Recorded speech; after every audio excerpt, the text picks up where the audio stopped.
இது Sunday morning எடுத்த video தான். மதுரையில் வந்து ஒரு வேலை இருந்தது, அதனால் வந்து ஃபேமிலியோடு வந்து கிளம்பியாச்சு.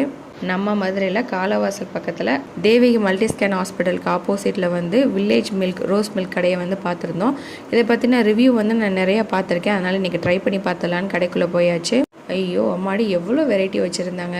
லெஸிலேயே வந்து அவ்வளோ வெரைட்டி வச்சுருந்தாங்க. எங்களுக்கு அதெல்லாம் வேணாம், எங்களுக்கு ரோஸ் மில்க் போதுன்ட்டு ஐஸ்கிரீம் ரோஸ் மில்க் வந்து 50 ரூபாயும் சாதாரண ரோஸ் மில்க் வந்து 40 ரூபாயும் சொல்லியிருந்தாங்க.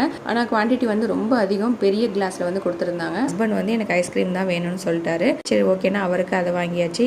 என் பையன் வந்து அவனும் ஐஸ்கிரீம் ரோஸ் மில்க் தான் வேணும்னு சொன்னேன். உடனே வேணாம் தம்பி, ஐஸ்கிரீம்லாம் வந்து வேணாம், ஏற்கனவே உனக்கு சளி பிடிச்சிருக்கு, அதனால் வந்து சாதாரணதையே வாங்கணும்னு சொன்னோன்னே கோவம் வந்துருச்சு. டக்குன்னு வெளிநடப்பு செஞ்சுட்டேன். எவ்வளோ கூட்டு பார்த்தோம், கேட்கவே இல்லை. சரி போடா அப்படின்ட்டு நானே என் ஹஸ்பண்ட் மட்டும் வாங்கியிருந்தோம். அவனை விட்டுட்டு குடிக்க மனசு வரல. சரி வாடா குடிடா அப்படின்னு சொன்னோன்னே அம்மா சூப்பராக இருக்குமா அப்படின்னு சொல்லிட்டு சல்லுன்னு இழுத்துட்டாங்க. நமக்கு தான் பெரிய மனசாச்சு, அதனால் கொஞ்சோன்னு மட்டும் குடிச்சிட்டு நீனே எல்லாத்தையும் குடுறான்னு கொடுத்தாச்சு. அதனால் தம்பி ரொம்ப